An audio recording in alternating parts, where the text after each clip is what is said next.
আজ 14 নভেম্বর 2024 আধুনিক ভারতের রূপকার স্বাধীনতা সংগ্রামী দেশের প্রথম প্রধানমন্ত্রী পণ্ডিত জওহরলাল নেহেরুর 135তম জন্মদিবসে তার প্রতিকৃতিতে বীরভূম জেলার ময়ূরেশ্বর বিধানসভার গদাধরপুর বাজারে সকাল 9টায় বীরভূম জেলা কংগ্রেস কমিটির কার্যকরী সভাপতি সৈয়দ কাসাবুদ্দাজা পুষ্পস্তবক অর্পণ করে শ্রদ্ধা ও সম্মান জানালেন। পণ্ডিত জওহরলাল নেহেরু, মহাত্মা গান্ধী, নেতাজি সুভাষচন্দ্র বসু, খান আব্দুল গফর খান ও আরও অনেকে নেতৃত্ব দিয়ে ব্রিটিশ শাসনের অবসান ঘটিয়ে দেশের স্বাধীনতা আনেন।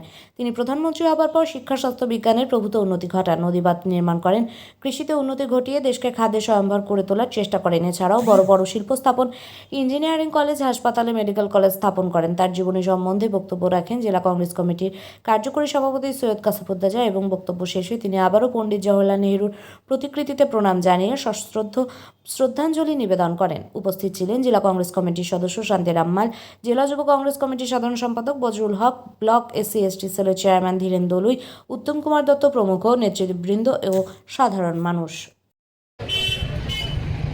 আজকে আমাদের দেশের প্রথম প্রধানমন্ত্রী শ্রী জওহরলাল নেহেরুর জন্মদিন। তিনি 1889 সালে আজকের দিনে এলাহাবাদের প্রয়াগে তিনি জন্মগ্রহণ করেছিলেন। তার পিতার নাম ছিল মতিলাল নেহেরু। তিনি নামজাদা একজন ব্যারিস্টার ছিলেন এবং একজন রাজনীতিবিদও ছিলেন। জওহরলাল নেহেরু আমাদের দেশে তদানীন্তন যে ব্রিটিশ সরকার, সেই সরকারকে উৎখাত করে ভারত মাতাকে শৃঙ্খল মুক্ত করে ভারতবর্ষকে স্বাধীন করার জন্যে মহাত্মা গান্ধী, পণ্ডিত জওহরলাল নেহেরু, নেতাজি সুভাষচন্দ্র বোস, খান আব্দুল গফর খান, তারা তৎকালীন ব্রিটিশের সঙ্গে যুদ্ধ করেছিল। সারা ভারতবর্ষের মানুষকে নিয়ে এই ব্রিটিশদের বিরুদ্ধে অসহযোগ আন্দোলন, ব্রিটিশ পণ্য বর্জন এবং বিভিন্নভাবে সেই ব্রিটিশদের সঙ্গে সংঘাত করে 1947 সালের 15ই আগস্ট আমাদের দেশ স্বাধীন হয় এবং তিনি আমাদের দেশের প্রথম প্রধানমন্ত্রী হিসাবে 1947 সালের 15ই আগস্ট তিনি ভারতবর্ষের জাতীয় পতাকা উত্তোলন করেন এবং সেই দিন থেকে আমাদের দেশটি স্বাধীন হিসাবে গণ্য হয়। এবং পরবর্তীকালে জওহরলাল নেহেরু এই ভারতবর্ষের বিজ্ঞান, স্বাস্থ্য, শিক্ষা, পরিকাঠামোগত উন্নয়ন সমস্ত কিছুতে প্রভূত উন্নয়ন ঘটান। এরকম একজন মহান মানুষ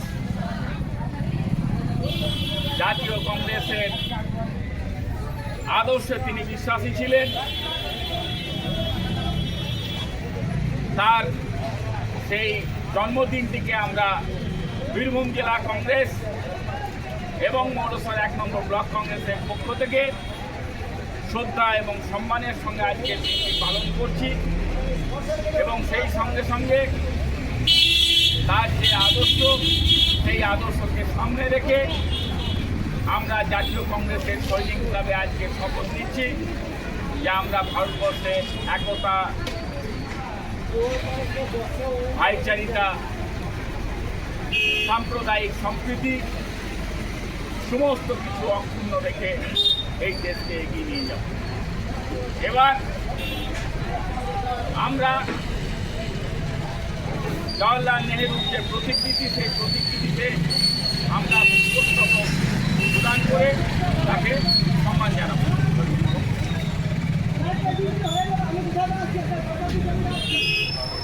আমাদের বীরভূম জেলা কার্যকরী সভাপতি সৈয়দ কাসাবুদ্দাজা প্রথমেই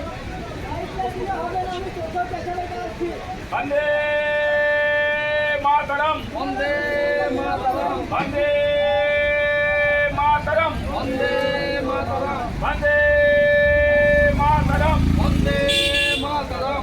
जवाहरलाल नेहरू अमर रहे, अमर रहे, अमर रहे। जवाहरलाल नेहरू अमर पंडित जवाहरलाल नेहरू अमर रहे। अमर रहे, अमर रहे। জাতীয় কংগ্রেস জিন্দাবাদ। जिंदाबाद, जिंदाबाद, জাতীয় কংগ্রেস জিন্দাবাদ। जिंदाबाद, जिंदाबाद, জাতীয় কংগ্রেস জিন্দাবাদ। जिंदाबाद, जिंदाबाद। এবার সম্মান জানাচ্ছেন আমাদের জেলার সাধারণ সম্পাদক এবং হক সাহেব এবং জেলা কংগ্রেসের সদস্য শান্তিরাম পাল, আমাদের ব্লকের চেয়ারম্যান দিলেন চলুই, আমাদের কংগ্রেসের প্রবীণ সদস্য রুবলাল শেখ, আমাদের কংগ্রেসের অন্যতম সমর্থক এবং সদস্য হচ্ছে উত্তম দত্ত এবং আমাদের রশিদপুর গ্রামে আমাদের ইলাই শেখ ভাই, তারা